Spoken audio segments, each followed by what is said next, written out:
berbicara dalam hitungan 3, 2, 1. Dewan Juri yang terhormat, dengan mosi Dewan ini menolak program ekspansi perkebunan sawit yang dirancangkan oleh Presiden Prabowo. Sebagai tim pro dalam perdebatan ini, tentu kami tidak menyetujui adanya hal tersebut. Beberapa hal yang akan saya bawakan dalam perdebatan ini. Satu, bagaimana ekspansi perkebunan itu akan terjadi. Kemudian yang kedua, kenapa dengan tidak adanya ekspansi perkebunan sawit ini, hal ini tidak apa-apa untuk status quo yang ada di Indonesia Dewan Juri yang terhormat. Pertama, mari kita lihat seperti apa ekspansi perkebunan kelapa sawit yang akan dicanangkan oleh Presiden Prabowo dan bagaimana hal ini terjadi dan seperti apa prosesnya berjalan. Kita melihat proses pengekspansian ini akan dilakukan dengan memperluas daerah perkebunan kelapa sawit yang ada terkhusus yang ada di Papua ataupun di lahan-lahan kosong yang seperti hutan dan juga lahan-lahan kosong yang sangat luas seperti yang potensial seperti yang ada di Papua ataupun yang ada di Kalimantan Dewan Juri yang terhormat. Tetapi perlu kita lihat bahwa proses ekspansi ini tentu tidak selalu menguntungkan beberapa pihak. Kita bisa melihat bahwa ekspansi atau perluasan yang dilakukan ini ada beberapa hal-hal yang tentu bisa merugikan beberapa orang. Salah satunya adalah bagaimana dengan pihak-pihak yang bergantung pada alam, misalnya pihak-pihak yang tinggal di suku pedalaman. Bagaimana jika mereka harus meninggalkan tempat mereka hanya untuk kepentingan dari seorang presiden, dan bagaimana ketika mereka tidak diberikan alternatif yang lain. Hal ini tentu justru akan memperburuk keadaan yang ada di Indonesia. Proses ekspansi ini tentunya akan dilakukan secara paksa dengan merebut wilayah mereka, dan hal ini tentu tidak akan pernah diinginkan oleh beberapa pihak yang ada di sana Dewan Juri yang terhormat. Dan kemudian kita juga bisa melihat bahwa perlakuan ini tidak seharusnya dilakukan Dewan Juri yang terhormat. Di sini kami akan membawakan poin argumentasi sebagai argumentasi pengantar dalam perdebatan ini. Pertama, kenapa dengan tidak melakukan ekspansi perkebunan sawit, hal ini justru tidak apa-apa. Dewan Juri yang terhormat sebagai presiden, tentu presiden memiliki banyak program-program yang tentu lebih bisa diprioritaskan lagi dibandingkan dengan adanya ekspansi perkebunan sawit Dewan Juri yang terhormat. Karena kita sudah memframing bahwa perluasan perkebunan sawit khususnya di daerah-daerah seperti yang ada di Kalimantan dan Papua itu bisa merugikan pihak-pihak yang ada, karena kembali lagi kita perlu hal-hal lain yang lebih pantas untuk diprioritaskan. Sadari teman-teman bahwa hutan itu adalah hutan menurut beberapa hutan bagi sebagian orang yang tinggal di sana ataupun daerah-daerah pedalaman adalah tempat di mana mereka untuk mencari mata pencarian. Mereka tentu bergantung pada hutan Dewan Juri yang terhormat, dan bukan hanya untuk mendapatkan kelapa sawit. Bisa saja mereka memiliki kebun di sana ataupun mereka memiliki kebun-kebun seperti bawang dan lain sebagainya. Ketika pemerintah melakukan ekspansi perkebunan sawit, ini tentu justru akan menghilangkan mata pencaharian mereka Dewan Juri yang terhormat, dan ini malah merugikan mereka secara ekonomi, dan tentunya hal itu tidak pernah diharapkan oleh mereka dewan juri yang terhormat.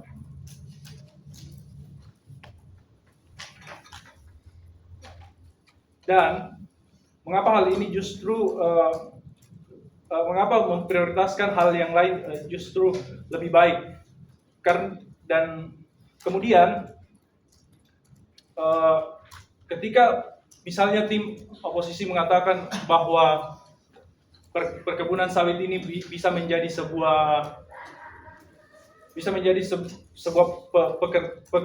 pekerjaan yang baru, tetapi hal itu bukanlah sebuah pilihan dewan juri, bukanlah sebuah pilihan yang terlalu dibutuhkan dewan juri yang terhormat, karena di status quo masih banyak hal-hal yang lebih baik untuk diprioritaskan dewan juri yang terhormat, seperti jaminan kesehatan dan akses pendidikan. Maka dari itu di sini kami sudah menjelaskan bagaimana kerugian yang akan didapatkan oleh para pihak-pihak yang ada di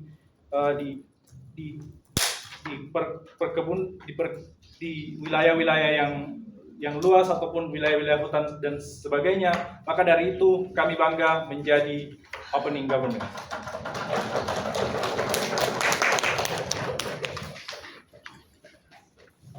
Selanjutnya saya mau mengundang pembicara pertama dari opening opposition.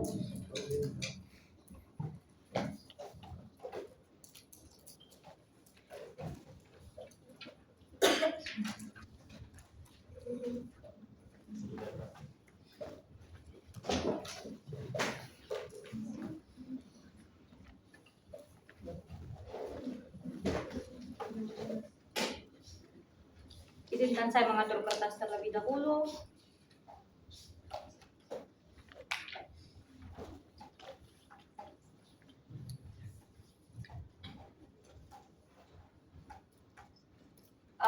Akan bahas isu sensitif, jadi mohon maaf kalau misalnya ada yang dibawa tidak bermaksud menyinggung atau merepresentasikan pendapat pribadi.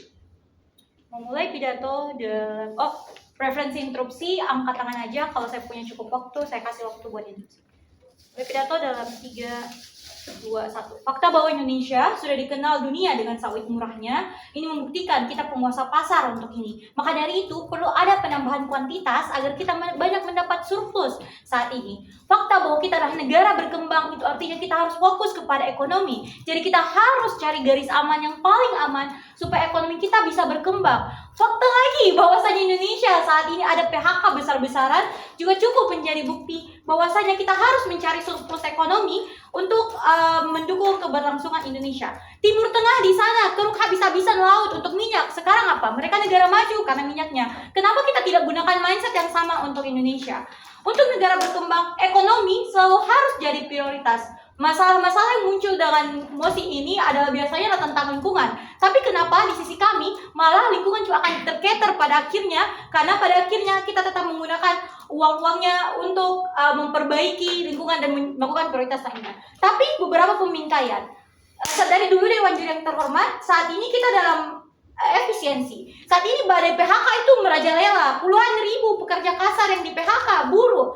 Ekspansi ini malah buka lapangan pekerjaan baru. Kenapa ini menjadi satunya yang signifikan? Karena pada dasarnya para buruh adalah orang-orang yang cuma bisa kerja secara kasar saja. Jadi ketika kita buka ekspansi, berarti kita butuh pekerja kasar juga yang banyak, sehingga mereka akan beralih, orang-orang buruh yang di PHK akan beralih ke perkebunan sawit misalnya, karena ini satu-satunya yang mereka bisa. Kita nggak bisa paksa mereka tiba-tiba kerja kantoran kalau selama ini mereka kerja sebagai buruh. Tapi dua, surplus ekonomi kita butuhkan. Kita harus main aman karena yang lain sudah ada pasarnya. Kita dikenal karena sawit murah, berarti kita harus tambah banyak sawit murahnya, bukan malah kembangkan sawitnya atau banyakkan sawitnya biar harganya makin mahal karena mereka sudah punya pasar sendiri. Saat ini posisi dunia ada dalam keadaan ekonomi yang buruk. Jadi jangan main-main untuk coba pasar lain, tetap stay di pasar yang kita punya. Tapi analisis ketiga soal kerusakan lingkungan.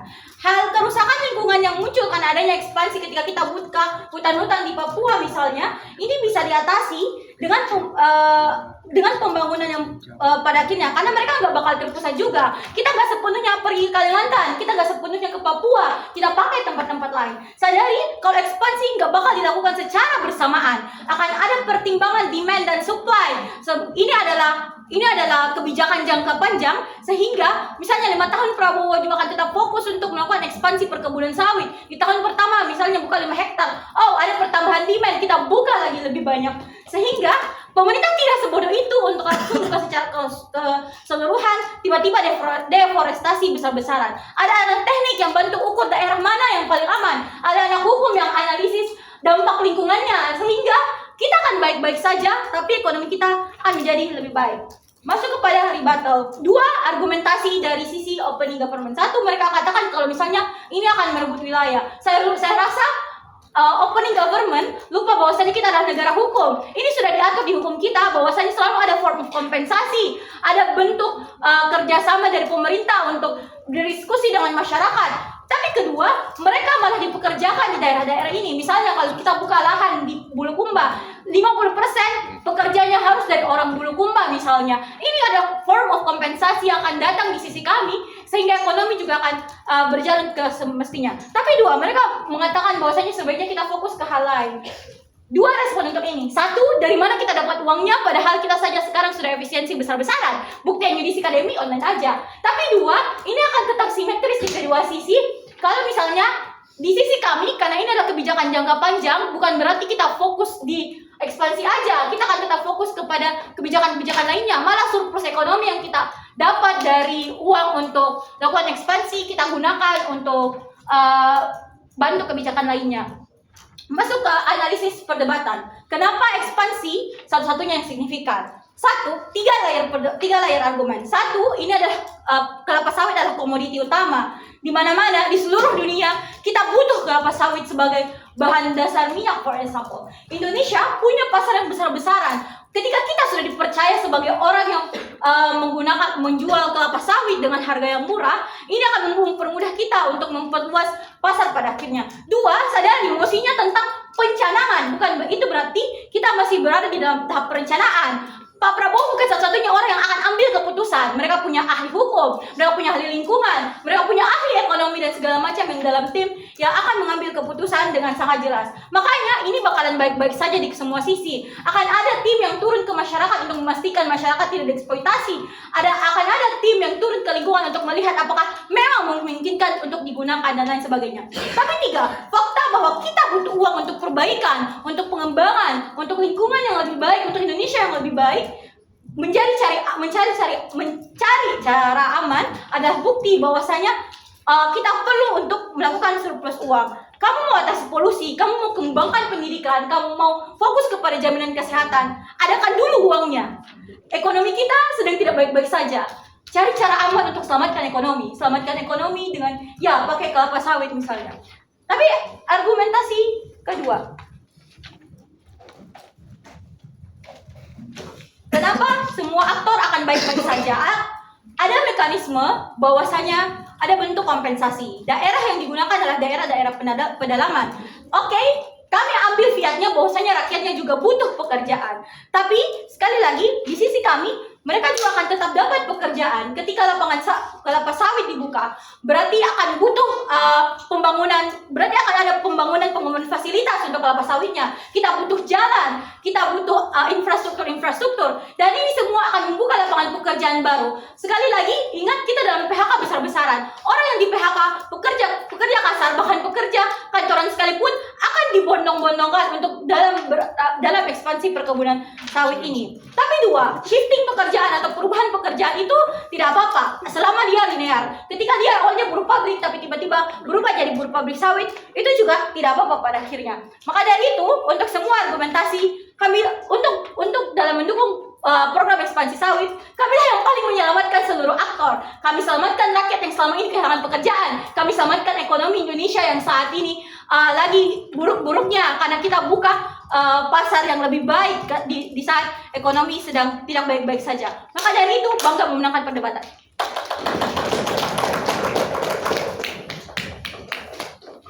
Saya mengundang pembicara kedua dari opening government.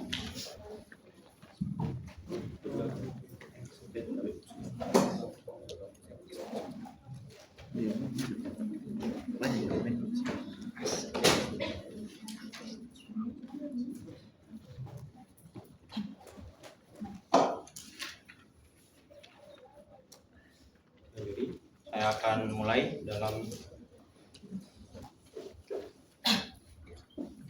Dewan Juri. Mereka tidak pernah menjawab masalah yang kami tawarkan kepada Anda bahwa akan terjadi dampak pada lingkungan. Mereka tidak pernah jawab tentang itu. Mereka hanya glorifikasi pembangunan.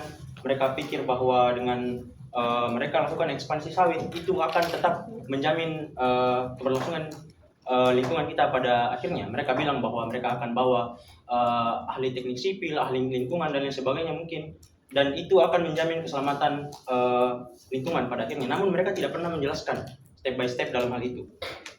Selanjutnya, sisi kami, memang Indonesia butuh surplus ekonomi karena ada ekspansi, ada PHK dan lain sebagainya. Namun lingkungan harus tetap dijaga. Ketahuilah bahwa Kalimantan adalah salah satu penyumbang oksigen terbesar di dunia.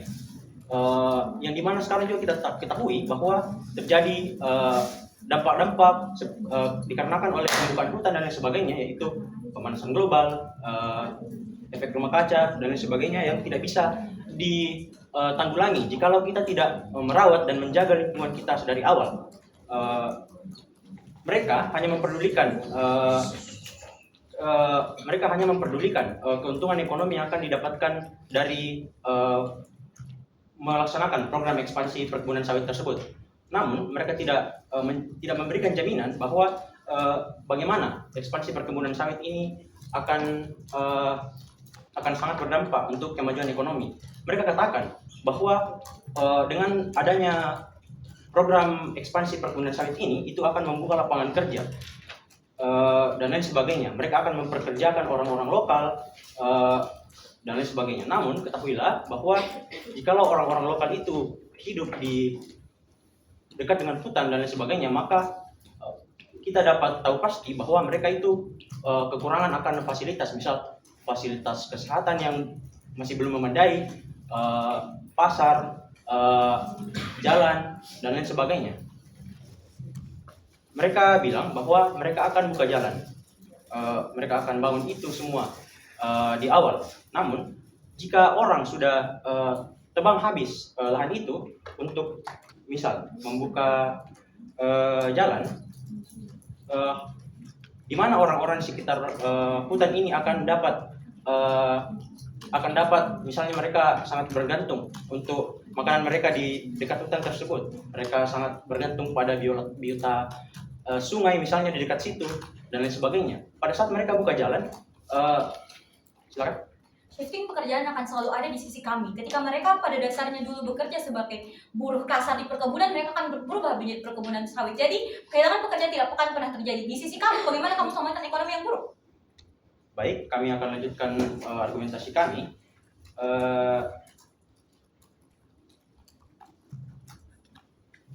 Di sisi kami mengetahui bahwa selain sawit ada juga sumber-sumber daya alam lain yang dimiliki oleh Indonesia, seperti misalnya nikel yang belum dimaksimalkan dalam penggunaannya, dalam penambangannya dan sebagainya. Sistem-sistem dari penambangan itu yang dapat kita lihat bahwa tenaga kerja di sana tidak dijamin kesehatannya, pekerja di sana tidak dijamin kesehatannya, fasilitas yang tidak memadai, tidak dipedulikan oleh pemerintah. Mereka hanya dibuat sebagai buruh yang hanya dipaksa untuk bekerja, tidak peduli bagaimana kondisi mereka di sana. Mereka memang mendapatkan UMR, gaji standar yang tinggi, namun biaya hidup di sana juga tetap tinggi. Lalu bagaimana mereka memberikan uang untuk keluarga mereka di tempat rantauan misalnya? Kita tahu bahwa orang-orang lokal tidak semua akan mendapat pekerjaan tersebut. Bahkan jikalau negara bekerja sama dengan negara luar untuk mengolah ekspansi perkebunan sawit tersebut, karena negara kita misalnya tidak punya teknologi yang memadai untuk mengolah itu sendiri. Negara lain juga akan minta jatah untuk kami akan masukkan tenaga kerja kami untuk kamu dan lain sebagainya. Maka yang dari awal tidak semua warga lokal dapat pekerjaan, Dan dengan ini selanjutnya maka warga lokal yang seharusnya dapat pekerjaan akan semakin sedikit. Lalu bagaimana Anda mengatakan bahwa Indonesia akan dapat dikembangkan ekonominya? Misalnya, ekonomi akan berkembang di daerah itu kalau uang berputar di daerah itu. Namun orang-orang cenderung untuk mengopor pendapatan mereka keluar. Karena apa? Karena mereka merasa bahwa jikalau mereka mau misal beli tanah di sini, jika mereka merasa bahwa mereka mau investasi di sini, mereka akan pikir bahwa ini tidak cocok untuk beli tanah misalnya di sini, karena di sini pemerintah tidak akan peduli tentang bagaimana para pekerja hidup di sini. Mereka hanya peduli tentang bagaimana uang tersebut yang didapatkan dari ekspansi sawit tersebut dioper kepada pemerintah. Bagaimana jika pemerintah korup pada akhirnya uang yang didapat dari program ekspansi sawit itu tidak akan berguna secara maksimal pada akhirnya. Lalu seperti yang saya katakan tadi, bahwa kita masih punya sumber daya alam lain seperti nikel, ada juga emas dan lain sebagainya. Apakah kita tidak bisa untuk memaksimalkan penambangan ini yang sudah ada sedari awal fasilitasnya? Mengapa kita tidak lanjutkan pembangunan fasilitas untuk membangun sumber daya pekerja di sana lebih baik, kehidupan mereka lebih baik dan lain sebagainya, bukan malah membuka lahan baru dan membuka lapangan pekerjaan baru, sementara pekerjaan yang di sini belum dimaksimalkan. Kita belum menyejahterakan para pekerjanya dan lain sebagainya, dan kita sudah mau membuka lapangan kita mau merusak alam yang baru, sementara kita masih belum memaksimalkan yang satunya. Oleh karena itu kami bangga sebagai oposisi pembuka. Terima kasih. Oke, sebelum saya mengundang pembicara kedua, mohon untuk teman-teman boleh berdiskusi tetapi tidak mengganggu kenyamanan atau konsentrasi dari teman-teman yang sedang menyampaikan pendapat. Saya mengundang pembicara kedua dari opening opposition.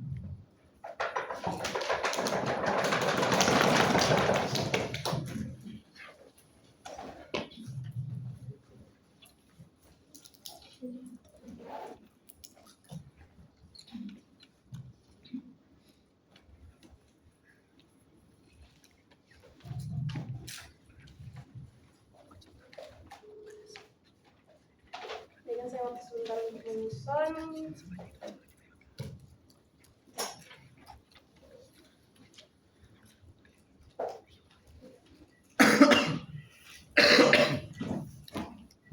Menit 20 detik saya bicara. Pertama saya referensi untuk POI, angkat tangan saja, tidak usah bersuara. 7 menit 20 detik saya bicara, waktu dihitung saat saya membaca musik.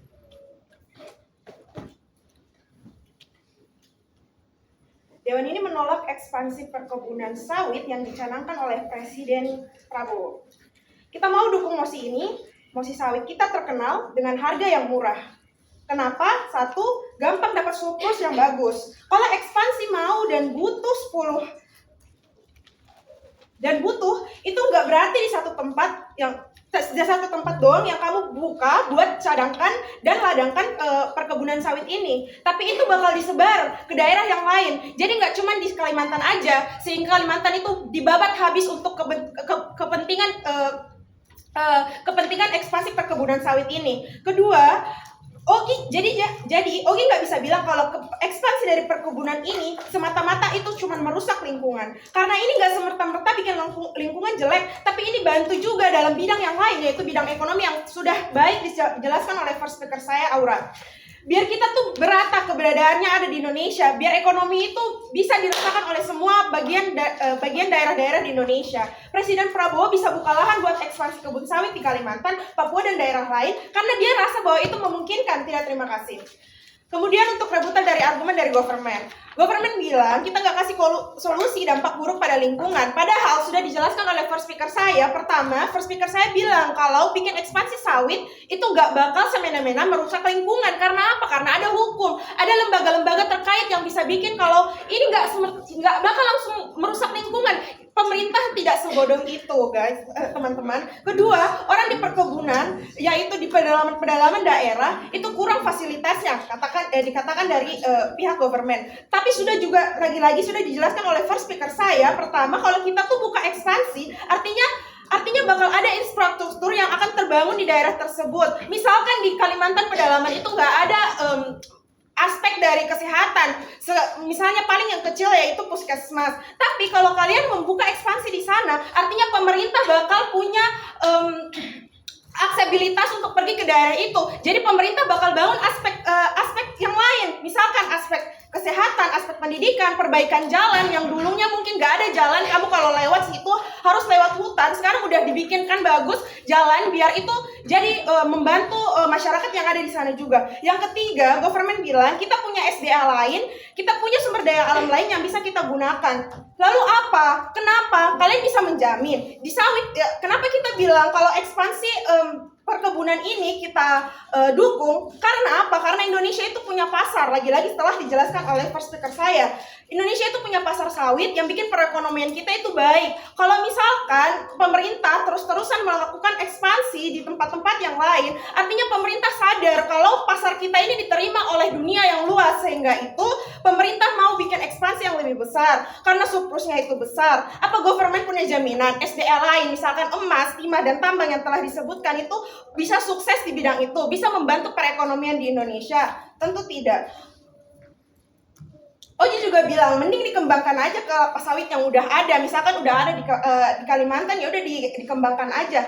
Kembali lagi kepada argumen saya yang sebelumnya saya jelaskan, kalau Dewan Juri yang terhormat, Indonesia itu nggak punya cukup biaya untuk kamu kembangkan di bidang di bidang yang sudah ada. Pemerintah itu nggak mampu bagusin fasilitas dari sawit yang udah ada buat dinaikin harganya. Kalau kamu mau bagus di satu daerah, kamu bakal buat dia bagus dan kamu bakal naikin harganya, dan itu nggak bakal lihat kepada pemerintah. Karena apa? Kembali lagi, kita Indonesia itu nggak punya biaya yang cukup. Sekarang sudah ada efisiensi, sudah dijelaskan oleh first speaker saya. Apalagi dengan kondisi perekonomian Indonesia saat ini yang lagi banyak efisiensi negaranya.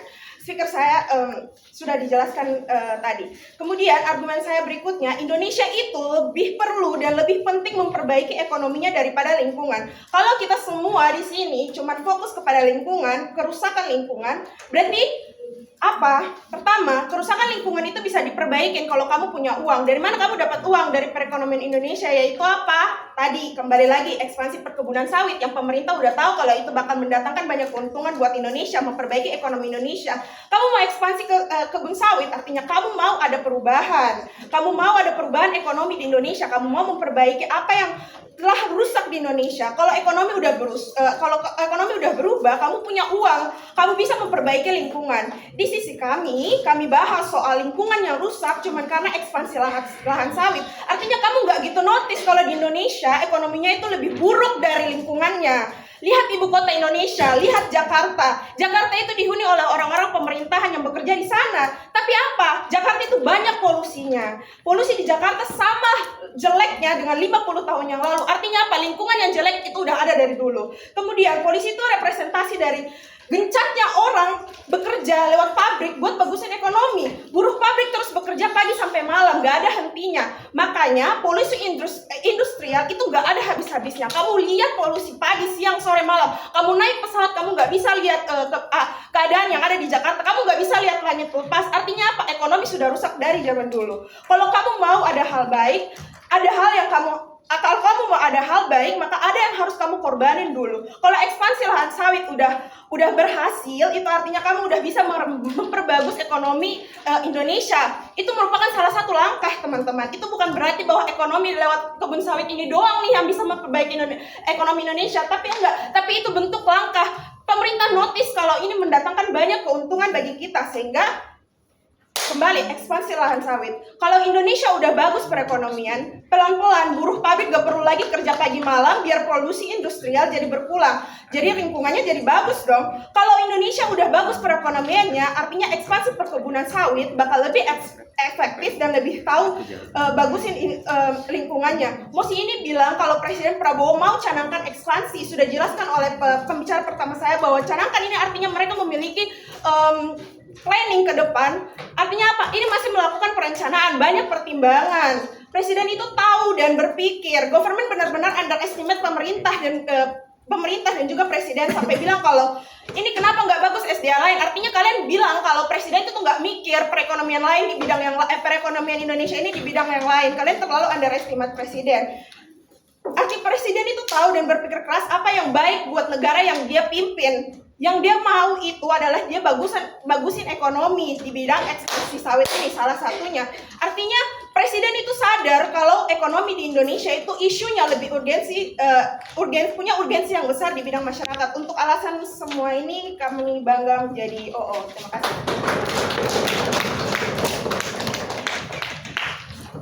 Mungkin saya mengundang pembicara pertama dari closing jawaban, silakan.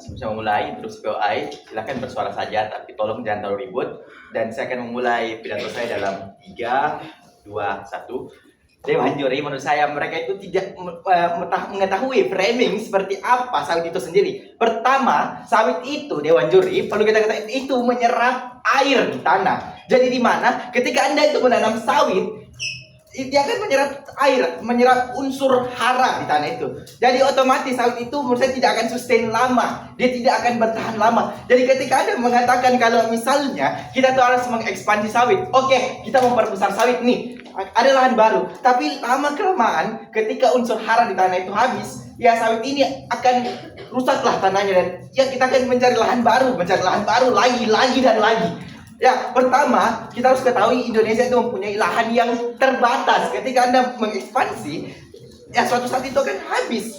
Dan menurut saya banyak sekali kekeliruan yang dibawa oleh tim OG. Mohon maaf, tim OO. Sebelum saya melanjutkan ke argumen saya ingin melakukan beberapa rebuttal. Menurut saya ini lucu. Mereka mengatakan kalau Prabowo itu ketika melakukan ekspansi adanya ahli. Mereka mengatakan adanya ahli hukum, adanya ahli lingkungan. Dewan juri Anda perlu lihat di sana nama saya itu FHUT, Fakultas Kehutanan.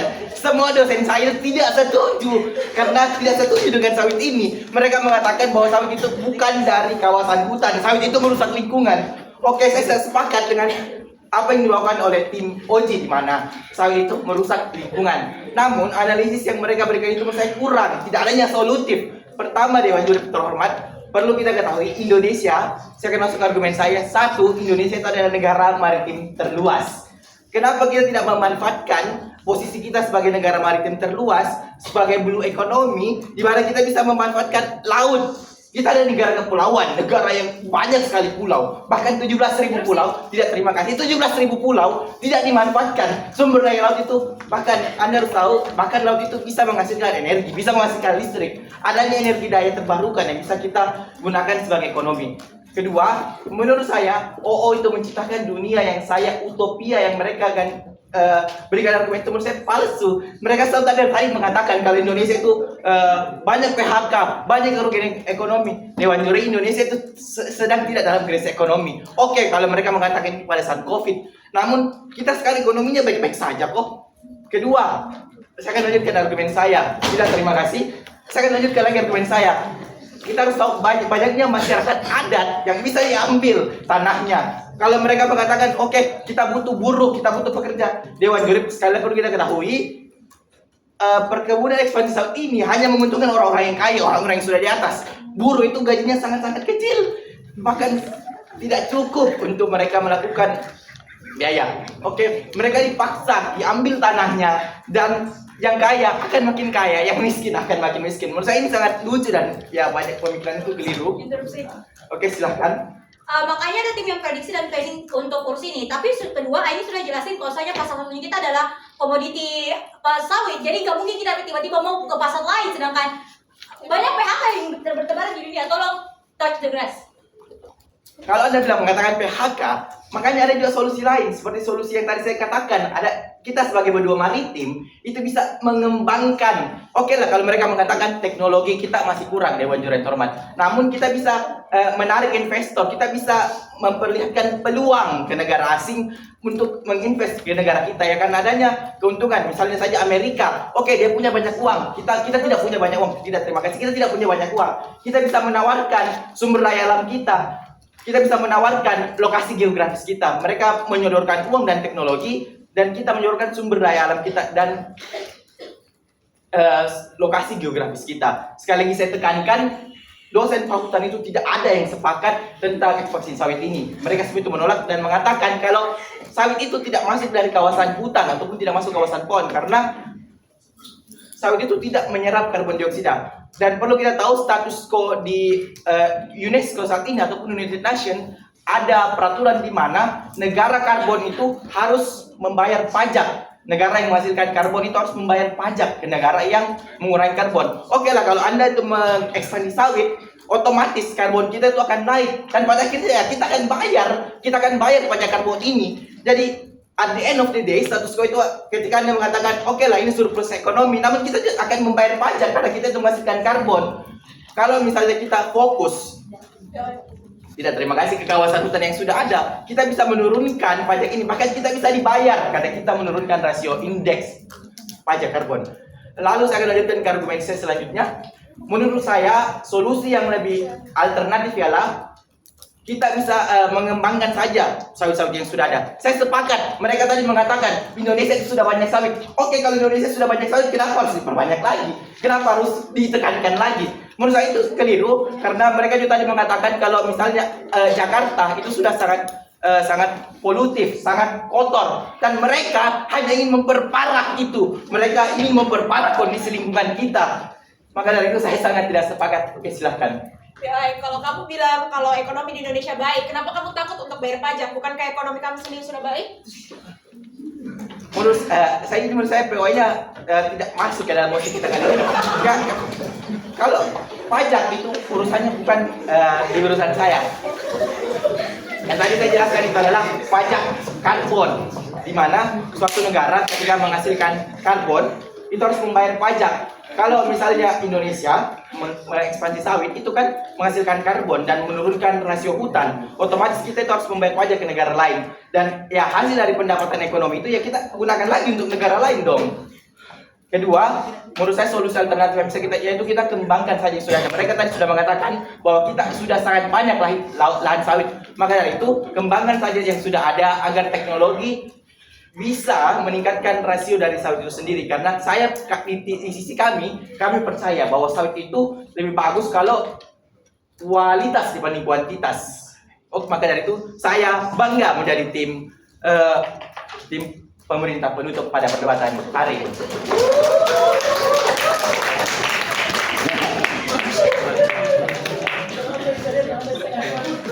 Saya mendengar pembicara pertama dari Opposition. Kita ketawa dulu. Kalau nggak dikit lagi Pak.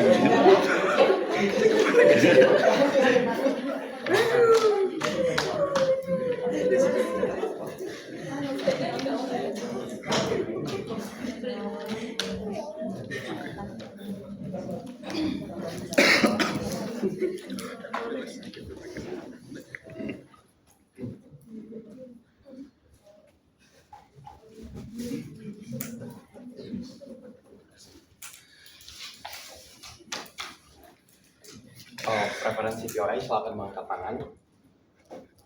Apa yang saya sampaikan dalam debat hanya keperluan debat saja, tidak mengabarkan komentar dalam diri saya. Speech akan saya mulai dalam 3, 2, dan 1. Beban mosi diperlukan pembuktian perbedaan karakteristik wilayah. Aku rasa Sumatera berbeda dengan Jawa, Jawa berbeda dengan Kalimantan, Papua berbeda dengan Sulawesi, dan lain sebagainya. Maka dari itu apa yang aku sampaikan barusan merupakan prinsip dari case yang aku akan bawa. Tapi masuk kepada karakterisasi terlebih dahulu, Juri. 1. Orientasi Prabowo. Prabowo itu merupakan individu yang memiliki kapasitas background militer. Ketika dia punya ide gila-gilaan dan lain sebagainya, ya dia itu berani untuk melakukan itu, dan tidak semua pemimpin bisa melakukan hal tersebut. Aku rasa Prabowo mau negara ini maju sehingga dia mau melakukan hal gila sekalipun. Sehingga niatnya itu bisa untuk dilakukan karena dia adalah tipe tipe orang yang berani yang aku udah katakan tadi, dan tidak semua pemimpin bisa melakukan hal tersebut. Tapi mari lihat bagaimana penggambaran aktor yang terlibat dan tidak diselesaikan oleh tim pembuka. Satu adalah masyarakat. Aku rasa perlu untuk mengklasifikasikan masyarakat yang ada pada beban musikan ini. Ada dua setidaknya klasifikasi, satu masyarakat sipil dan dua masyarakat adat. Satu masyarakat sipil. Masyarakat sipil ketika adaptasi terhadap program ini, program ekspansi yang saya maksud, itu mereka melihat ini sebagai peluang untuk dapat pekerjaan dan lain sebagainya, yang justru mereka akan memberikan bahwasanya kota ini akan diperhatikan nih ketika ada ekspansi dan lain sebagainya. Tapi kedua, masyarakat adat, aku rasa ini menjadi ancaman bagi masyarakat adat karena pada akhirnya ini akan memicu pertentangan ataupun polemik terhadap konflik agraria misalnya dan lain sebagainya. Tapi juri, kenapa pada akhirnya ya justru ini nggak apa-apa?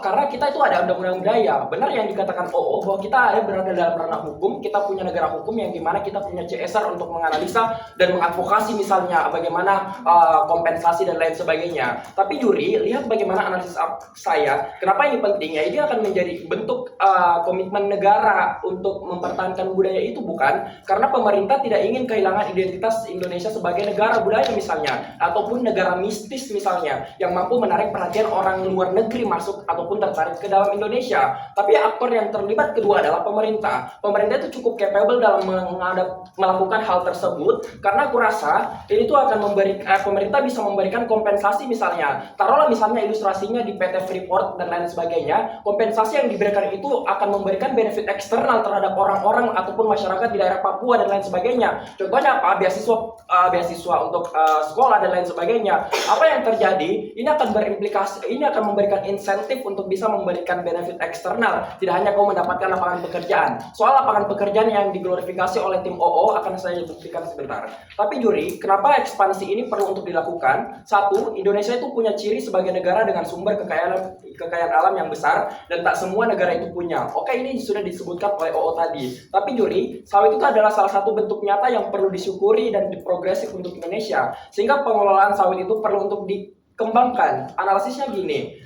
Ketika sawit itu merupakan bahan yang cukup produktif untuk dijual, makanya jangan heran ketika pemerintah saat ini permintaan sawit saat ini itu cukup banyak dari Indonesia. Tapi aku buktikan dengan analisis sebentar. Tapi juri, yang kedua kenapa ekspansi itu perlu dilakukan? Satu, aku rasa karakterisasi yang aku dijanjikan tadi akan dijelaskan dalam konteks ini karena perbedaan wilayah Kalimantan, Papua itu berbeda dengan wilayah Jawa misalnya. Satu, Kalimantan. Kalimantan itu adalah provinsi dengan wilayah hutan yang cukup luas. Berbeda dengan Jawa misalnya, telah dipenuhi tatanan perkotaan yang begitu padat. Sehingga pada akhirnya Kalimantan ya menjadi proper misalnya untuk bisa kamu melakukan ekspansi kelapa sawit. Tapi juri, konteks lapangan pekerjaan yang OO yang glorifikasikan bahwasanya kita dalam ruang PHK dan lain sebagainya. Ya, aku rasa ini tidak superior karena pada akhirnya ketika kau berbicara soal di Jawa, ya justru memang betul-betul tekanan untuk PHK itu sangat tinggi karena ya di sana ada pekerjaan-pekerjaan yang berbasisnya itu kantoran, NGO dan lain sebagainya. Ya justru akan tersignifikan. Tapi berbeda dengan kau berbicara di Kalimantan. Kalimantan itu merupakan pekerja yang pekerja kasar misalnya seperti kau membersihkan ataupun menjadi petani dan lain sebagainya dan tidak cukup progresif ketika kamu membawa soal PHK. Tapi juri, bagaimana dengan Papua? Aku rasa Papua juga menjadi wilayah yang progresif sebagai tempat untuk mengelola kekayaan alam. Aku udah ilustrasikan tadi soal PT Freeport dan lain sebagainya. Lanjut dalam analisisnya, Kalimantan dan Papua itu tidak seperti dengan provinsi lain yang kekuatan mobilitasnya itu begitu cepat. Pun di daerah sana, sumber pekerjaan juga dari masyarakatnya sebagian besar berkaitan dengan pertanian ataupun perkebunan. Sehingga insentif apa yang diterima? Oke, bilang bahwasanya kita akan mendapatkan lapangan pekerjaan, kita akan meningkatkan mungkin sumber daya perekonomian dan lain sebagainya. Tapi aku rasa perlu untuk dijelaskan bahwasanya bagaimana mekanisasi ataupun sistem perekonomian itu bisa berjalan di daerah Kalimantan dan Papua. Satu, ini tuh membangun ruang baru dalam peningkatan lapangan pekerjaan. Contoh misal, pemerintah mengalokasikan infrastruktur dan fasilitas ataupun alat-alat berat seperti traktor dan sebagainya yang akan dilakukan. Sehingga roda ekonomi di daerah sana akan maju dalam bentuk seperti nanti akan menambah pekerjaan, seperti memberdayakan alat berat dan lain sebagainya. Itu yang disebutkan OO. Tapi mari lihat analisa saya. Satu, insentif tambahan dalam analisa lapangan pekerjaan aku maksud tadi, seperti suplai dari pemerintah tentang teknologi kelapa sawit. Ya, ketika kita berbicara teknologi, tidak semua orang tahu tentang teknologi, sehingga pada akhirnya beban pemerintah perlu untuk menganalisa ataupun melakukan pendekatan terhadap masyarakat misalnya, untuk tahu bilang, oh kau harus tahu penggunaan alat traktor ini misalnya. Sehingga di sisi kami bisa berjalan dalam mendapatkan insentif tersebut. Ya justru sehingga kami akan jelaskan dalam proses analisanya dari pemerintah. Contoh mungkin pemerintah akan melakukan pendekatan melalui DPR misalnya, ataupun melalui dialog-dialog seperti melalui Kementerian Pertanian, sehingga diberikan sosialisasi tentang penggunaan alat traktor berat sebelum mereka menggunakan alat traktor berat dalam konteks teknologi misalnya. Tapi Yuri, kenapa pada akhirnya persoalan kontra budaya tidak selesai di tim pembuka? Aku rasa begini. Kenapa pada akhirnya beban musuh ini akan memicu soal kontra budaya? Ya, justru mungkin tim oposisi bilang bahwasanya ini akan terjadi kontra budaya karena akan menimbulkan mungkin konflik agraria dan lain sebagainya. Ya, justru ini akan flip dan akan bagus di sisi kita karena pada akhirnya pemerintah itu akan concern soal aksesibilitas untuk misal ke budaya kamu misalnya melalui mungkin ruang diskusi dan dialog oleh ketua adatnya dan lain-lain sebagainya. Sehingga ini akan mendapatkan insentif komunikasi yang baik antara ketua adat dan pemerintah. Sehingga apa manifestasinya? Manifestasinya adalah budaya-budaya kita itu akan selalu dijadikan sebagai citra kolaborasi dan harmonisasi. Bukan pada akhirnya saya orang Kajang, ya saya tok saja orang Kajang, tapi kita perlu untuk kolaborasi dengan pemerintah misalnya untuk mengenalkan budaya Kajang di luar negeri dan lain sebagainya. Tapi respon OO, kenapa kelapa sawit ini, kenapa pada akhirnya identitas kami lebih jelas? Kelapa sawit itu ya tidak semerta-merta untuk dijual di luar negeri. Ada prosesnya dan ini juga punya dampak signifikan. Karena pada akhirnya ini adalah bentuk komitmen Indonesia untuk memperlihatkan ke dunia bahwa Indonesia itu concern terhadap lingkungan. Kalau kau menjual kelapa sawit, kita punya sertifikasi terlebih dahulu soal lingkungan pada akhirnya. Sehingga kami rasa kami menangkan kasus CO win. Selanjutnya pembicara kedua dari closing gentleman.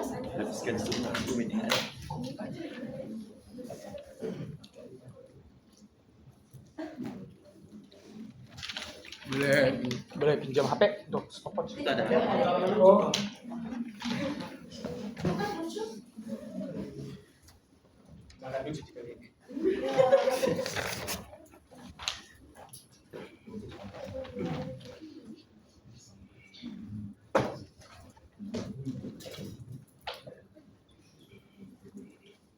Oke, preferensi interupsi berdiri aja. Kalau aku jangan spam, sebenarnya saya bakal berikan kesempatan kepada OG maupun Cindy. OO ataupun CEO. Saya akan mulai pidato ketika tidak.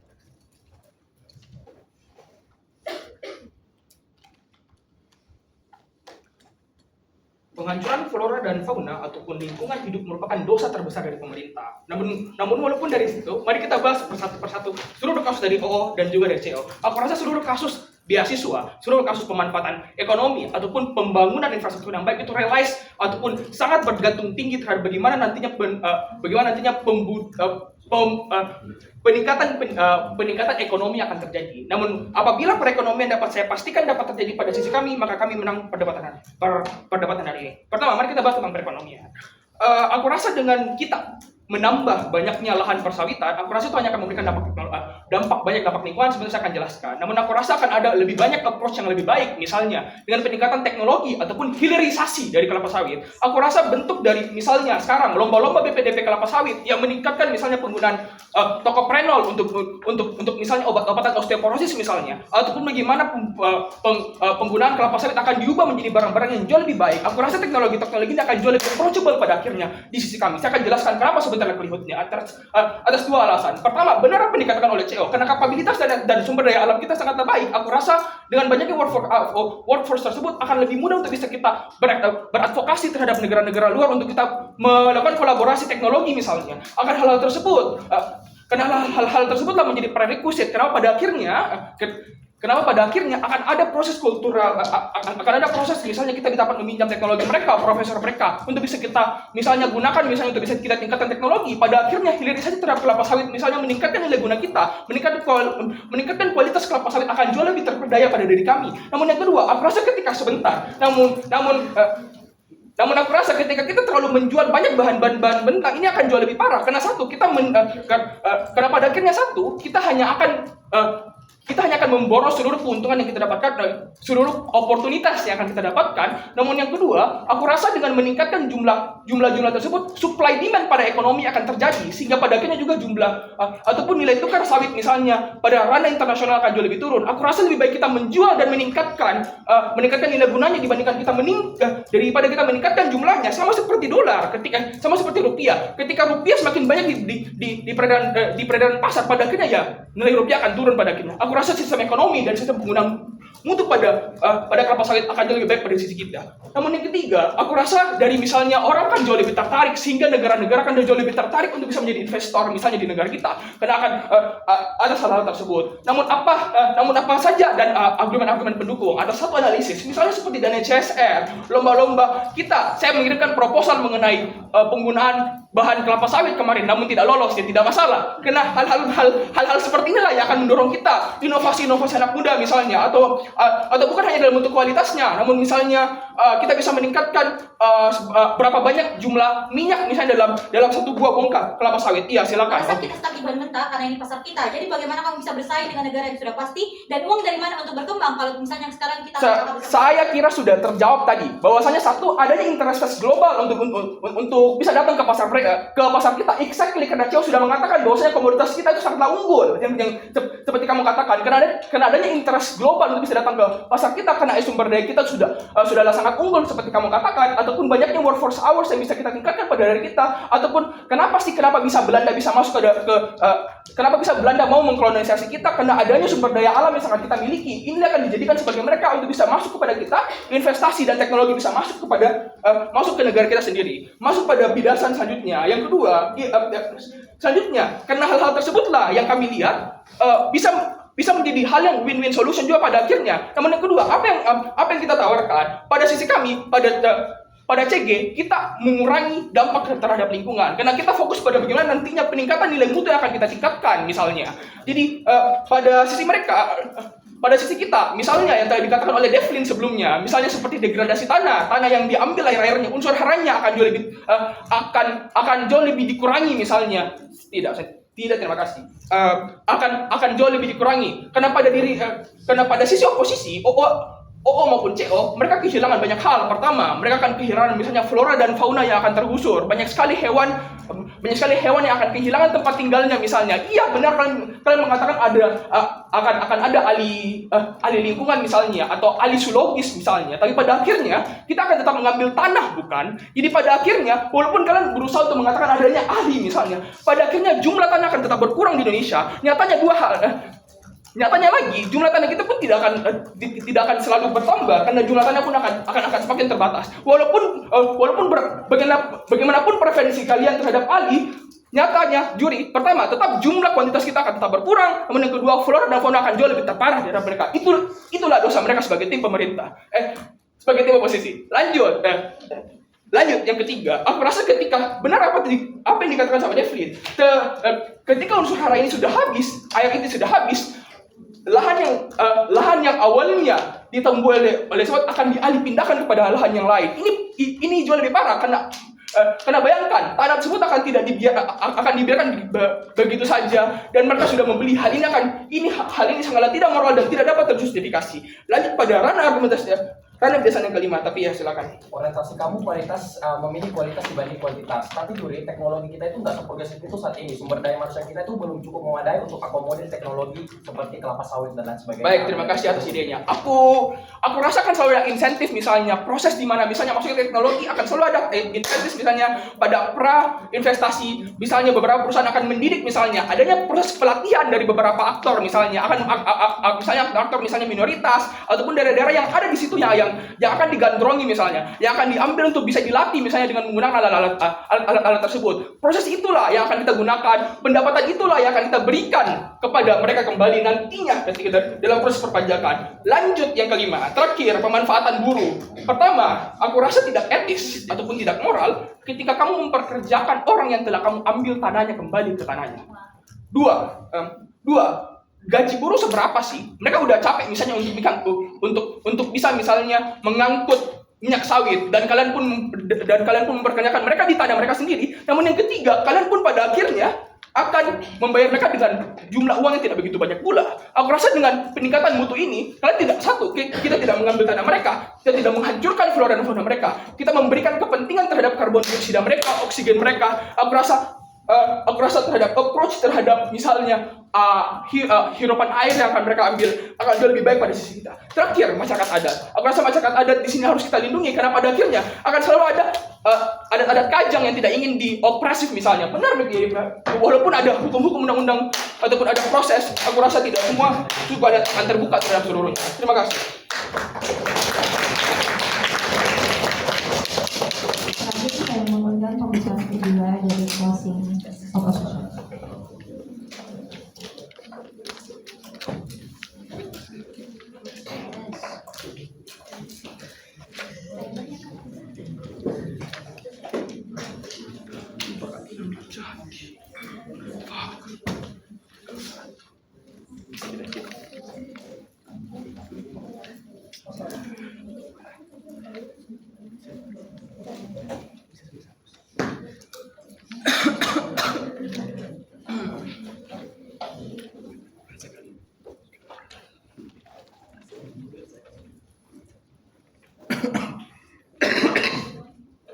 Baik, saya akan memulai pidato.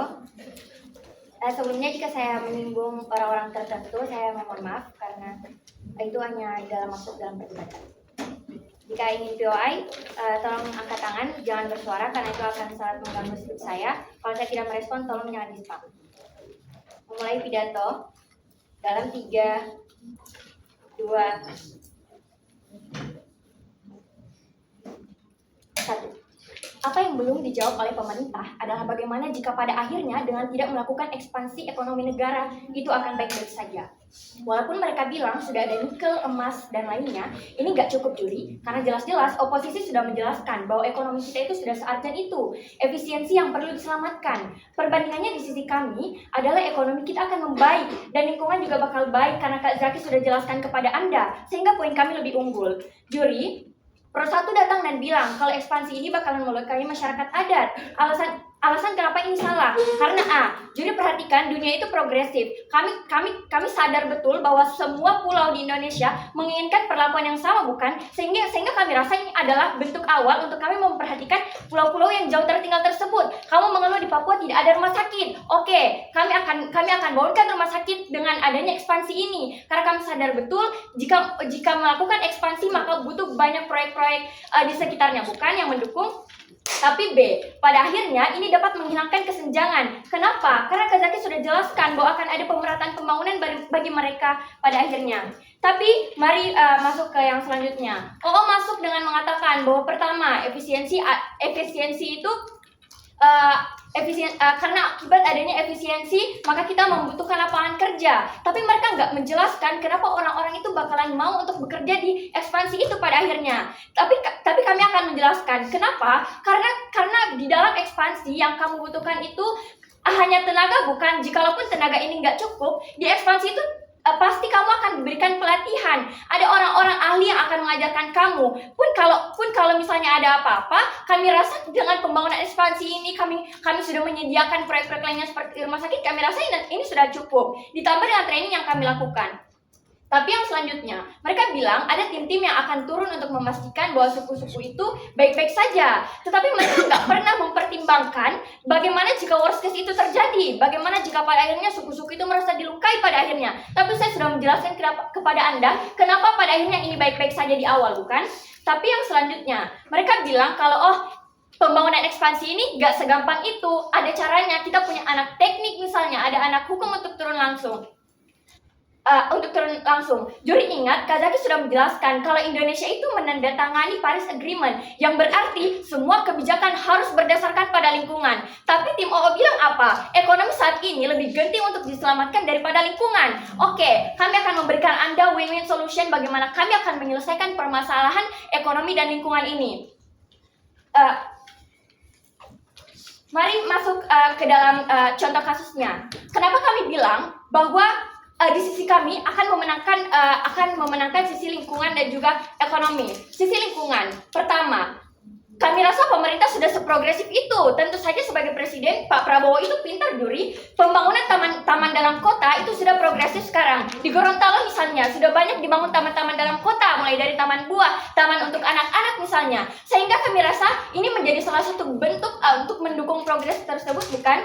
Pun selain itu juri, perhatikan di dunia ini ada influencer seperti Owen misalnya, dia melakukan kampanye kepada followers-followersnya di luar sana bahwa saya akan melakukan gerakan menanam 100.000 pohon. Maka siapa yang mau membantu saya akan menerima kalian untuk membantu saya. Ataupun aktivis-aktivis lingkungan yang sangat memberikan efek besar. Tapi apa efeknya? Masyarakat yang semakin sadar akan pentingnya lingkungan. Kenapa masyarakat mau sadar? Ya tentunya karena masyarakat juga nggak mau tinggal di lingkungan yang buruk, juri. Ini adalah naluri dasar manusia, bukan? Tapi kenapa masyarakat ini mungkin untuk sadar? Ada dua kemungkinan. A, sebagai influencer ataupun aktivis, mereka memiliki kapabilitas untuk menarik kesadaran masyarakat, seperti fans-fansnya misalnya. Tapi B, in case ini belum cukup misalnya, in case mereka bukan bagian dari pengikut tersebut. Kami rasa saya sudah menjelaskan kepada Anda bahwa naluri manusia adalah ingin tinggal di tempat yang memadai, bukan? Tapi yang selanjutnya, permasalahan ekonomi. Kami akan jelaskan kenapa ini juga penting dan dapat didapatkan di sisi kami. Juri, perhatikan, akibat efisiensi yang bahkan gak pernah dipertimbangkan oleh tim pemerintah, ini sangat fatal juri. APBN saat ini telah dipotong. Oleh karena itu, ini menjadi urgensi bagi kita bahwa ayo cepat cari bagaimana caranya supaya kita bisa menyelamatkan negara ini sebelum negara ini jatuh miskin semiskin-miskinnya misalnya. Oleh karena itu, ini ekspansi ini menjadi salah satu insentif buat menyelesaikan ini, bukan? Tapi mari masuk ke dalam argumen yang diberikan oleh CG. Mereka mengatakan bahwa kita nggak perlu ekspansi kok buat melakukan ini. Ada maritim Indonesia, maritim misalnya, karena Indonesia dikenal sebagai negara maritim yang luas. Juri, kita nggak ngomongin soal maritim, kita ngomongin bagaimana ekspansi ini bakalan memberikan pengaruh ke negara ini. Tidak, terima kasih. Tapi yang selanjutnya, mereka mengatakan Indonesia baik-baik aja kok, ekonomi kita baik-baik aja. Juri, nggak ada penjelasan dari mereka bahwa kenapa ekonomi itu baik-baik saja pada akhirnya. Di saat kami sudah menjelaskan mati-matian kepada Anda bahwa efisiensi yang terjadi saat ini, tidak, terima kasih. Tetapi mari saya jelaskan kenapa efisiensi dampaknya sangat sebesar itu. Mulai dari PNS hingga bahkan orang-orang underground misalnya. Juri, sadari saat ini sudah terjadi tidak, terima kasih. Sadari saat ini sudah terjadi banyak masalah di negara ini. Terlebih lagi akibat efisiensi ini, bukan? Gaji-gaji dipotong, banyak orang di PHK. Kami pikir OO dan CEO sudah menjelaskan itu kepada Anda, jadi saya nggak perlu menjelaskannya kembali. Mereka mengatakan kalau lingkungan itu ada di mereka. Tidak, terima kasih, tapi kami rasa ini nggak eksklusif juri, karena juri bisa dapatkan itu juga di sisi CEO. Apalagi kami sudah menawarkan kepada Anda keunggulan kami terkait ekonomi dan juga lingkungan, sehingga kami rasa di sisi ini kami lebih unggul. Lalu mereka mengatakan bahwa gaji buruh itu nggak seberapa, juri. Ya at least kita mampu memberikan insentif kepada orang-orang ini. Kamu nggak punya pekerjaan, ya udah kita kasih. At least di sisi kami sudah ada effort untuk menyelesaikan masalah ini. Tapi di sisi mereka sama sekali nggak ada memikirkan bagaimana jika pada akhirnya mereka memilih mempertahankan alam yang mereka punya untuk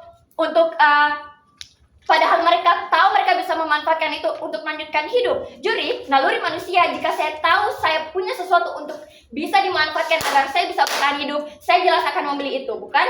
Oleh karena itu, sehingga pada akhirnya yang mampu memberikan win solution adalah sisi CO. Oleh karena itu, sangat bangga memenangkan pertandingan. Terima kasih. Oke, demikian tadi kita sudah menyaksikan perdebatannya. Teman-teman silakan tetap stay di Night Hall. Juri akan berdiskusi. Mungkin bisa jadi sendiri decision. Kita lihat nanti.